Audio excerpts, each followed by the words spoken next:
Origin Gents, welcome to CG Reaction, and this is When Britain Nuked America Twice for the channel Mark Felton Productions. Yeah, I think I'm gonna take a wild guess here and think that this was a test thing, because if Britain really nuked America twice, America would throw so many nukes at Britain, half of the Europe would suffer from, I guess, radiation poisoning.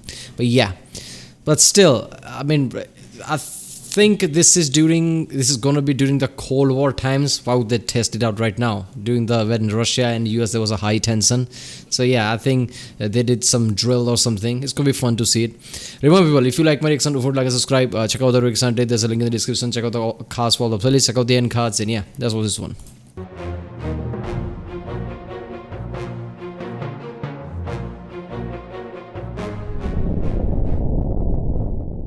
In the 1960s, Great Britain nuked the United States not once, but twice. Fortunately for all concerned, the attacks were only training exercises, but so embarrassing were these attacks. No, fortunately for all concerned. Not just America and Britain, but entire world. Because if that did happen, when it comes to nukes, let's just say if two countries engaging in, nuking each other, entire world would get nuked eventually. So yeah, any war breaks out between two countries where they nuke each other, entire world is fucked. They were hidden from the American public for about 50 years, as well as being strenuously denied to the American press for decades. As far as America was concerned, its defenses were 99% effective. But in simulated attacks, Royal Air Force bombers managed to penetrate US airspace to launch nuclear attacks on New York City and several other important urban centers. Before I tell you how, a word from our sponsor.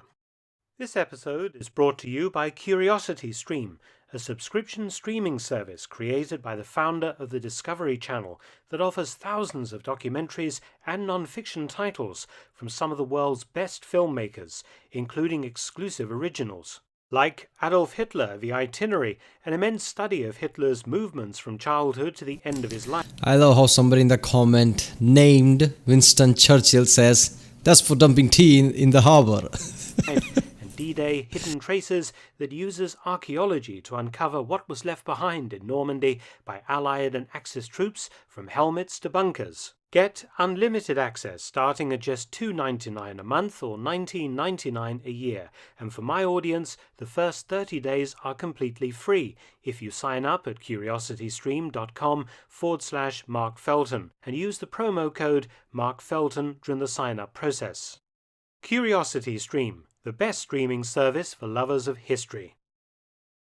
How did the British manage to penetrate the world's most heavily defended airspace? Yeah, I mean, seriously, Britain break through US's air defense. That is surprising and also concerning at the time, because usually people think in the Cold War, if the nuclear war did happen, I mean, the chances of somebody actually successfully bombing somebody is going to be slim, because their defenses were really tight. But were they tight? I mean, really?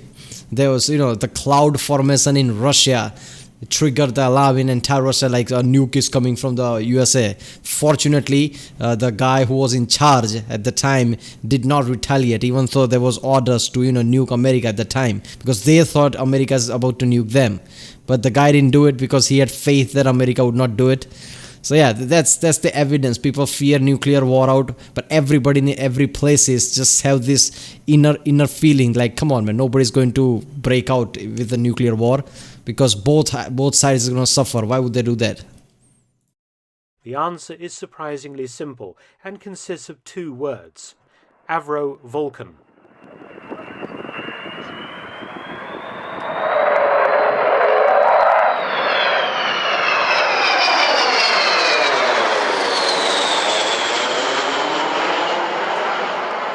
God damn, that's loud. The Vulcan first flew in 1952. The team that created it, led by Roy Chadwick, who had designed the famous Lancaster heavy bomber in World War II. A jet-powered, tailless, delta-wing, high-altitude strategic bomber, the Vulcan was the backbone of Britain's nuclear airborne deterrent during most of the Cold War, serving from 1956 until retirement in 1984.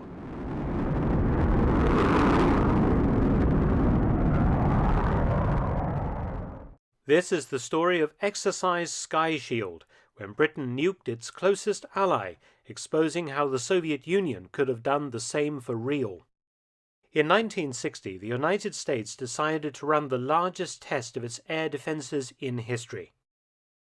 Exercise Sky Shield 1 occurred on the 10th of September 1960, and all commercial air traffic over the US and Canada was grounded, amounting to 1,000 US commercial flights and 700 general aviation aircraft, plus a further 31 foreign flights due to land in North America. The US Strategic Air Command would launch B-52 Stratofortresses and B-47 Stratojets to simulate a massive Soviet nuclear bomber force approaching North America from north and south. 360 US interceptor aircraft stood ready to defeat these enemy aircraft, which numbered 310. Among those 310 aircraft were 8 Royal Air Force Vulcan B-2 nuclear bombers. A flight of 4 flew from Scotland, while the other 4 launched from the British territory of Bermuda in the Atlantic Ocean. The American plan was to detect these Wait a minute. They went from Scotland to US? I didn't know, the jet plane had that much fuel. I thought they had to be launched from some carriers on the sea because they don't have they have that much fuel to travel. I didn't know that. Enemy bombers by radar and other early warning systems.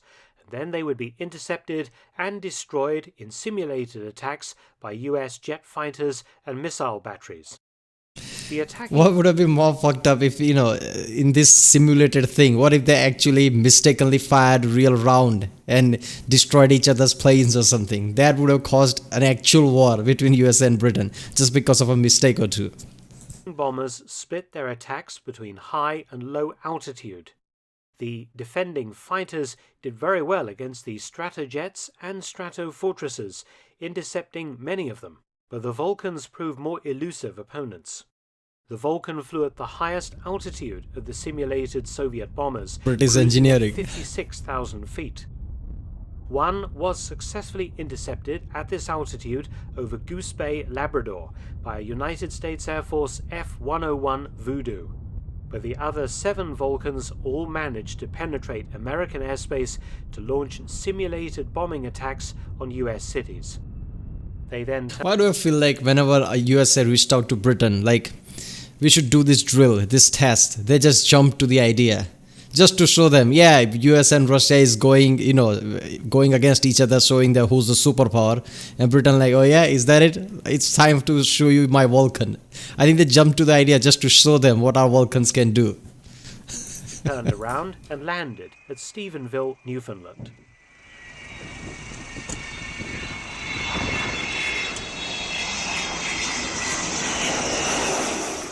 The question was, how had the Vulcan managed it? The answer was their highly advanced electronic countermeasures systems and the Vulcan's amazing maneuverability.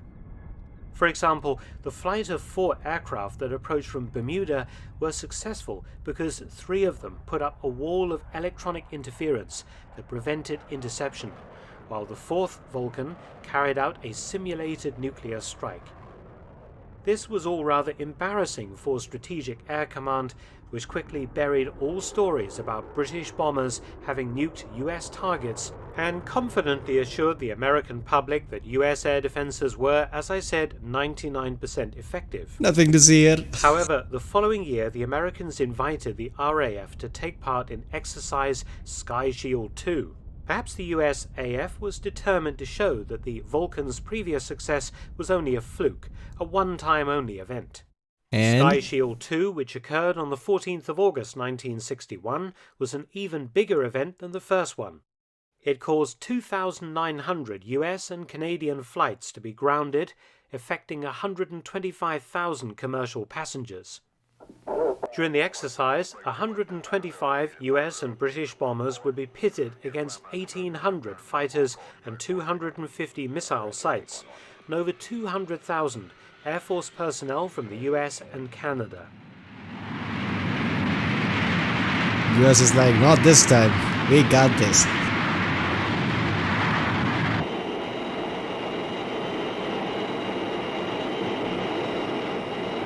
Coming up on 16 and a half seconds. Now, continuing.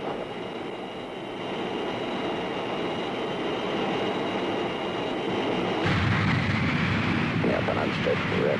Ready, now. 3 trip hard, cube. Come up. 6 up, standing by front. Again, 8 Vulcan B-2s participated, split again into 2 flights. One attacking on the northern route from RAF Lossiemouth in Scotland via Canada, and the other 4 aircraft on a southerly route from Kindley Air Force Base, Bermuda. The B-47 Stratojets simulated low-level Soviet bombers. The B-52s would attack between 35,000 and 42,000 feet, while the Vulcans again operated at the highest altitude, 56,000 feet. Damn. At the massive NORAD, or North American Air Defense Bunker at Colorado Springs, the US top brass was joined by the RAF's Air Marshal Sir Kenneth Cross of Bomber Command. Wait a minute, hold up there. Cheyenne Mountain, Colorado Springs. Wait a minute. Okay, this is Colorado. I felt like, is this from New Vegas thing? In that game, there's a mountain there, Black Mountain or whatever that's called. It looks like that, but no. This is in Colorado. Top brass was joined by the RAF's Air Marshal Sir Kenneth Cross of Bomber Command and Sir Wallace Kyle, Chief of the RAF Technical Training Command, to monitor the exercise. Just before 2 p.m., US interceptors pounced on the B-52s, approaching at the mid to high altitude level. The Vulcans also came in from the north, and again, due to the Vulcans' high-tech jamming equipment, only one was shot down by an F-101 Voodoo fighter. In fact, large numbers of US fighters were scrambled, but they concentrated almost exclusively on the B-52s. When the Vulcans came over, the interceptors did not have sufficient fuel remaining to climb to 56,000 feet plus. And I don't get this. Last time Vulcans screwed them over. So if I were one of those people in the US Air Force team, I would like, yeah, focus on Vulcan this time. Why didn't they focus on Vulcans? Engage them. The surviving 3 Vulcans conducted their attacks successfully, turned around and landed at Stephenville, Newfoundland. The southern attack force of 4 Vulcans from Bermuda reached a position 50 miles off the US coast before fighters were scrambled to intercept. Again, 3 of the Vulcans unleashed an electronic jamming screen that kept the attacking F-102 Delta daggers busy, while the 4th aircraft crept round to the north and sneaked through. This Vulcan proceeded to land at Plattsburgh Air Force Base in New York. If this had been a real attack, New York City could have been reduced to a smoking, irradiated hole in the ground. Damn.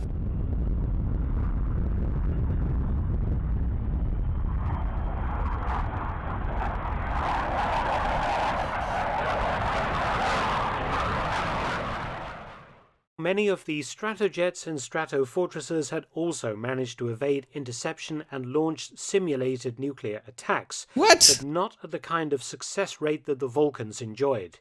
Yeah. In 2 massive exercises of 8 Vulcans that attacked on each occasion, 7 had got through to their targets, an astounding survival rate against the huge might of the US air defenses.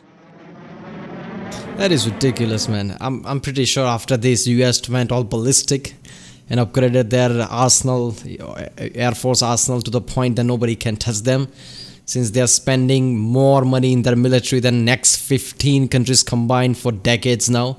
But yeah, at the time, this is ridiculous. They just, walk through the defenses. Vulcans are awesome, man. The Vulcans showed that with the right aircraft, America could be laid wide open to a nation-ending assault, something which the Soviet Union would have been very interested in. Fortunately for all concerned, the relationship between Britain and the United States never changed from special to decidedly antagonistic, and the Vulcans never came in anger. The American government also tried to make damn sure that nobody ever found out about the Vulcans nuking American cities.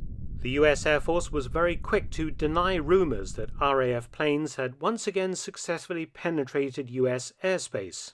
In fact, the US government went so far as to classify all references to Vulcans included in the Sky Shield exercises. Can show their weak side. If the RAF could practice nuke New York City, Washington, D.C., and even Chicago, the Soviets could do the same, if they could develop an aircraft as good as the Vulcan. Yeah, that's the thing. As far as Strategic Air Command was concerned, the Vulcan episodes had never happened, and the US was well protected, and that protection, as I said, 99% effective. The Vulcan's successful attacks on America were only fully declassified in 1997, long after the Vulcan had left British service. Many thanks for watching. Please subscribe and share. Yeah, I'm pretty sure by 1997, US Air Force was ridiculously overpowered by then. So they're like, yeah, what the hell, let's tell them now. Yeah, the thing is, just because Vulcan did it doesn't necessarily mean Russians could have done it. And I guess, that is, at the time, Vulcan was just too good, I guess. That doesn't necessarily mean that US Air Force was weak or anything at the time, air defenses. It's just Vulcan was good. But yeah, obviously nowadays that's impossible. US is way too overpowered when it comes to military. But yeah, still, British engineering, is this really surprising? It's not surprising. Vulcan did this. This was great. Alright people, if you like my reaction, don't like and subscribe. Check out the reaction. There's a link in the description. Check out the cast for the playlist. Check out the end cards. And I'll see you next time.